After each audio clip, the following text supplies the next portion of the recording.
와이즈 클럽. 당신도 투자로 인생을 바꿀 수 있습니다. 고정 댓글을 확인하세요. 중요한 게 있어요. 지금 이제 전세 가격이 많이 빠져요. 네. 내년까지도 빠질 건데. 근데 지금 임대차 보호법 있잖아요. 예. 그럼 2024년까지 떨어진 가격이 2028년까지 갈 수 있다는 거예요. 그래서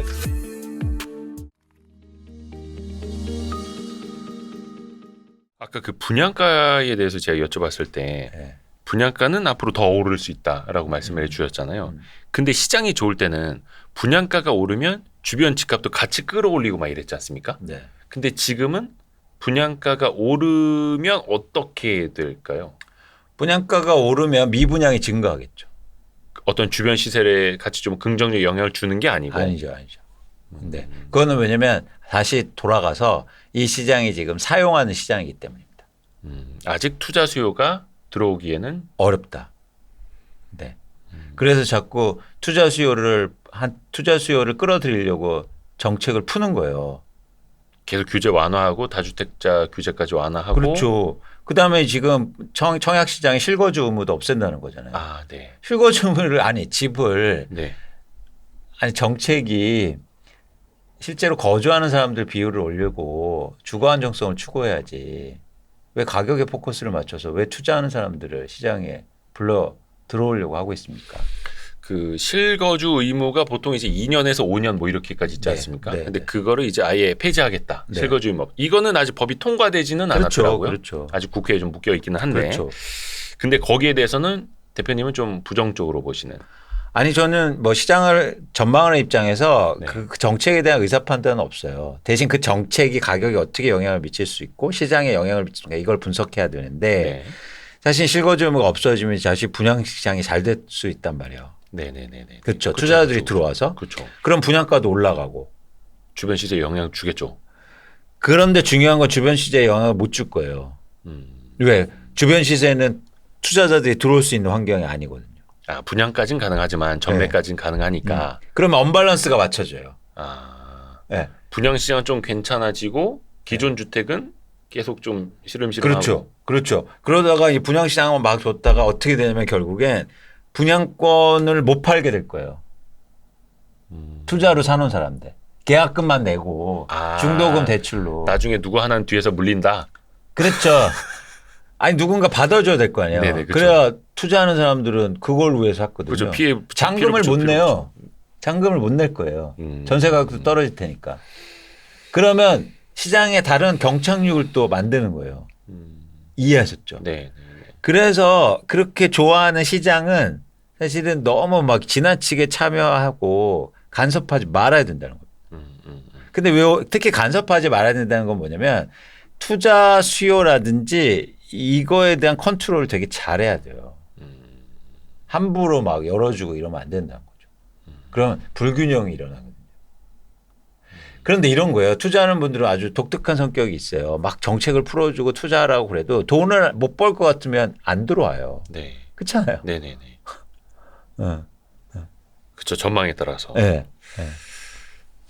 또 요거는 조금 그러니까 지금 이제 분양 시장 그래도 전반적으로 공급 자체는 줄어든 거잖아요. 근데 이게 항상 앞에서 순환론 이야기를 해주셨는데 네. 지금 당장 분양이 줄어들면 또 2, 3년 뒤에 입주 물량이 줄어드는 결과를 가져오고 그러면 그 당시 입주 물량이 또 줄어들면은 또 다시 부동산 시장이 살아나거나 어떤 뭐 금리까지 뭐 낮아지고 이런 상황에서는 또 이제 상승장이 불붙을 수도 있는 거고요. 그렇게 될 수도 있을까요? 그렇죠. 그래서 예를 들면 지금 건설사들이 뭐 당분간은 그렇지만 워낙 지금 땅을 많이 갖고 있어서 예. 분양은 계속 할 수밖에 없는 상황인데 요 사이클이 끝나고 건설사들이 미분양 증가해서 땅 확보를 못한 다음에 분양을 줄이면 네. 분양을 줄이면 어디하고 연결되냐면 입주가 줄잖아요. 네. 입주가 줄면 전세 가격이 상승하죠. 입주가 줄면 전세 가격이 상승하면 다시 갭 투자가 들어와요. 아. 그러면서 투자 시장으로 바뀌게 되는 거예요. 아하. 그래서 지금의 미분양이라든지 이런 것들을 예의주시하게 보고 있는 이유입니다. 아하. 그래서 분양 시장, 그러니까 분양 물량 자체가 줄어드는 게 계속해서 돌고 돌아서 그렇죠. 가격에도. 그렇죠. 그렇죠. 그래서 전세 가격에 영향을 미치니까. 그리고 임대차 시장은 제가 지난번에도 말씀드렸지만 철저하게 실수요와 실공급만 있는 시장이에요. 네. 그렇기 때문에 이렇게 실제로 공급이 줄면 제일 먼저 임대차 시장에 영향을 미칠 겁니다. 지난번에도 그 강남 쪽 전세 물량 가지고 보여주셨던 것처럼 그래서 그쪽은 전세 가격이 빠지니까 상승을 하더라도 그거는 좀 여력이 약할 수밖에 없다.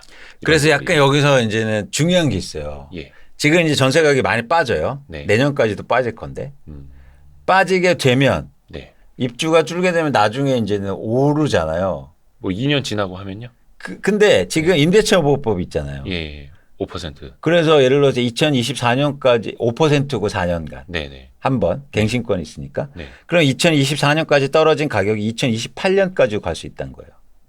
그 가격으로 네. 그래서 임대차 보호법을 없애려고 할 수도 있습니다. 정부가. 그건 누군지 모르고요.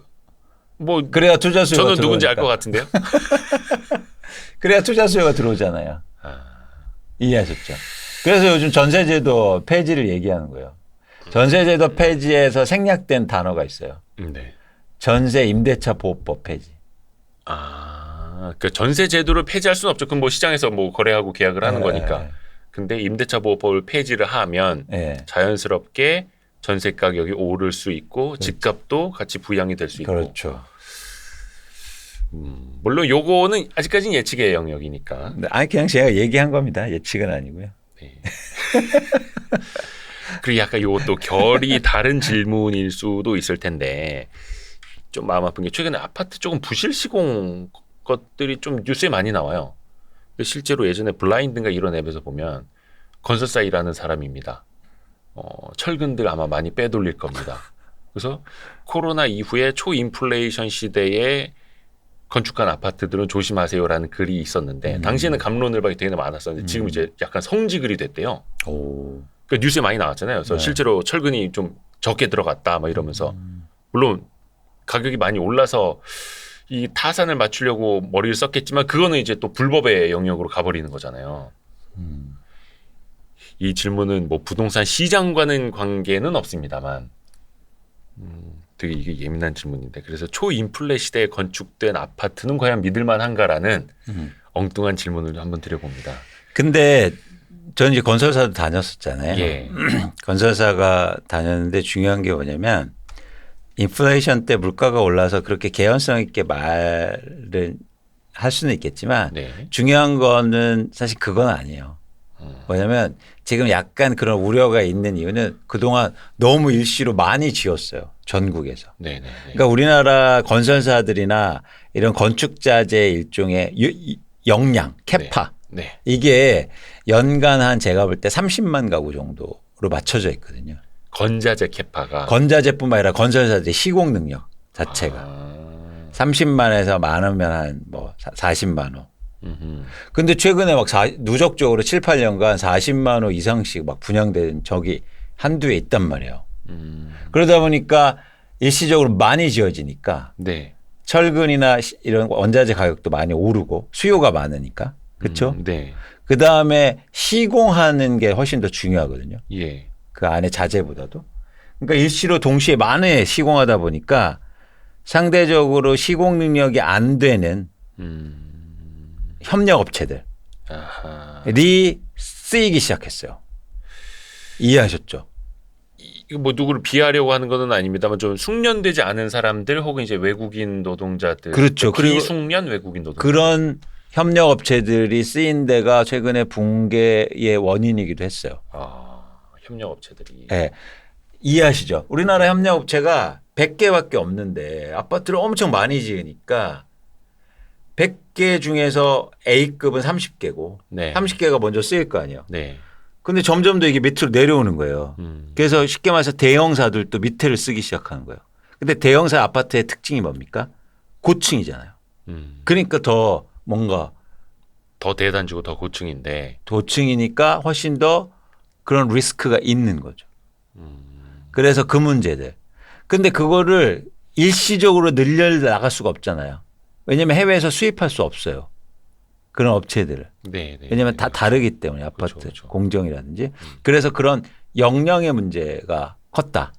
철근을 한두 개 안 쓰고 이런 문제는 사실 지금 거의 없고 그건 이제 이번에 주차장 문제였는데 그건 네. 약간 설계나 이런 뭐 감리 쪽에 그런 것 같고 그게 전방위적인 문제는 아닙니다. 예전처럼 뭐 바닷물에 쓰고 이러지 않거든요. 근데 이게 사실 그냥 서뚜껑 보고도 놀라는 거죠. 맞아. 예. 근데 비숙련 업체들이 실제적으로 영향이 있었다고 봐요. 그래서 하자도 좀 많은 거죠. 근데 이거는 이제 입주하시는 분들 혹은 이제 분양받으신 분들 입장에서 협력업체 어디를 써라 혹은 협력업체 일꾼들이 어떤 사람들 이거 체크할 수는 없잖아요. 어렵죠. 선정을 할 수도 없는 거고. 맞습니다. 그래서 확인이 잘 안 돼요. 그러니까 요즘에 뭐 똥방도 하도 막 뉴스에 많이 나와가지고 내 집이 똥방만 아니기를 기도해야 되고 막 이런 거. 맞습니다. 그래서 아예 그냥 뭐 우리나라 100대 건설 중에서 가장 밑에 있는 회사들도 있을 거 아니에요. 예. 그래서 거기 최악이겠죠. 협력사들을 쓰기도 조금 막 버겁고. 협력업사 중에서도 최악의 최악을 썼겠죠. 그러니까 지금 뭐 다 시공 능력 1등, 2등 건설사 이런 데서 막 문제 일어나고 하니까. 그 밑에는 지금 난립니다. 저희가 잘 몰라서 그렇지. 그러니까 또 들어갔을 때 쉬쉬하거든요. 집값 떨어질까 봐. 난리예요. 네. 그렇죠. 그럼 입주한 사람들 입장에서도 쉬쉬해야죠. 네. 거의 진짜 뭐 무너져서 뉴스에 나오지 않는 이상은. 그래서 저는 누드 아파트 했으면 좋겠어요. 갑자기? 네. 이거 무슨 뜻이에요? 시멘트가 혹시 투명한 게 나오나요? 아니요. 인테리어 없는 아파트. 인테리어 다 내장재 바르기 전에 네. 한 번씩 가서 주민 아니요. 확인할 그냥 수 그 상태로 분양하는 겁니다. 그거는 거의 그런 골조 다 해놓고 분양을 해야 된다는 거죠.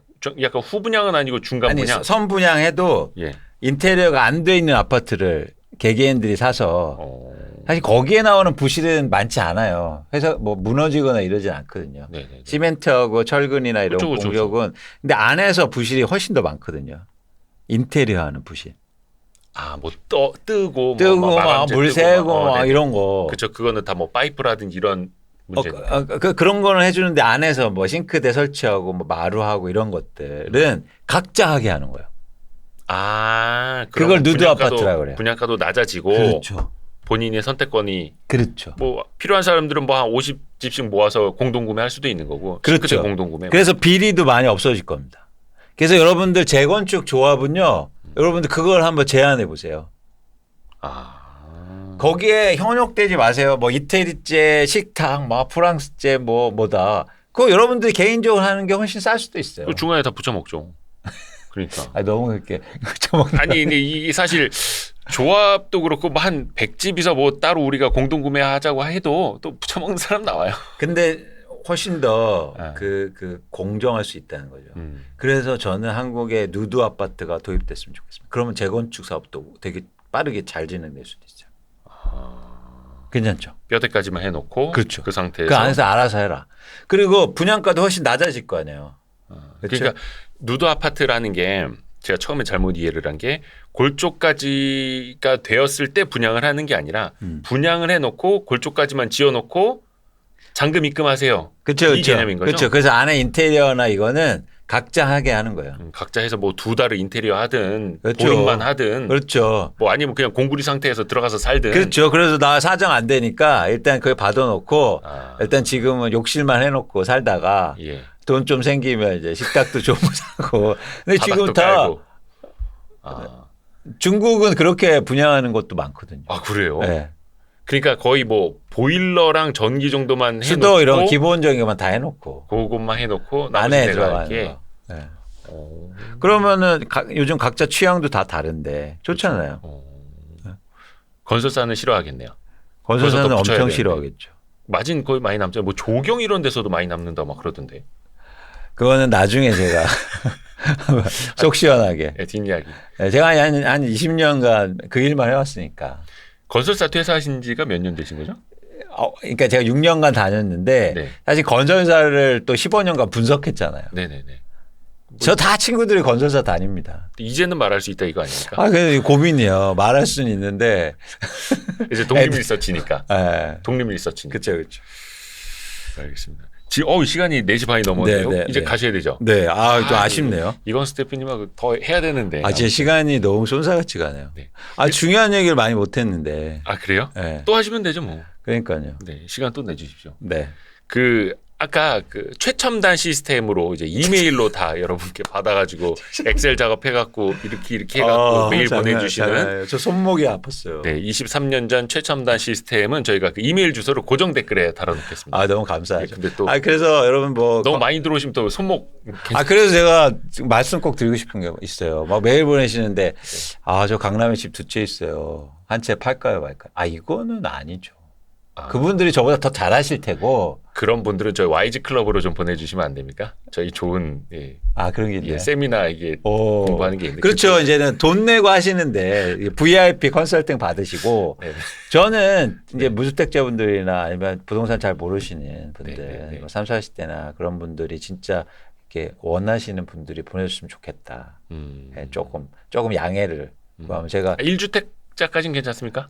네, 뭐 갈아타게 하시고 뭐 네. 작은 빌라에 사시는데 네. 어떻게 고민이 된다. 뭐 이런 것도 너무 좋죠. 근데 뭐 이메일에 구독 신청하는데 무료 구독이잖아요. 무료 구독 네. 신청하는데 자기 소개를 할 필요는 없는 거죠? 없죠. 네네네. 근데 이제는 자기 소개를 다 하시더라고요. 그게 되게 흥미로워요. 근데 어쨌든 그런 것도 제가 보는데 굳이 또 다 소개시켜 오면 돼. 나 집 막 세 채 있고 뭐 이렇게 이런데 어떻게 해야 될까요? 그래서 제가 그건 자기 소개가 아니라 상담해 달라는 거예요. 아니요. 제가 볼 때 자랑인 것 같아요. 거기 계좌번호 써서 보내세요. 자, 입금하시고요. 자.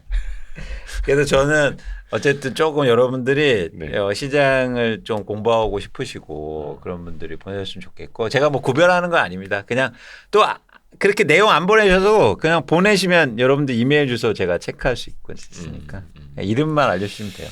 알겠습니다. 오늘은 광순의 복덕방 이광수 대표님과 함께했고요. 다음을 또 한번 기약을 하겠습니다. 고맙습니다. 감사합니다, 대표님. 고맙습니다. 고맙습니다.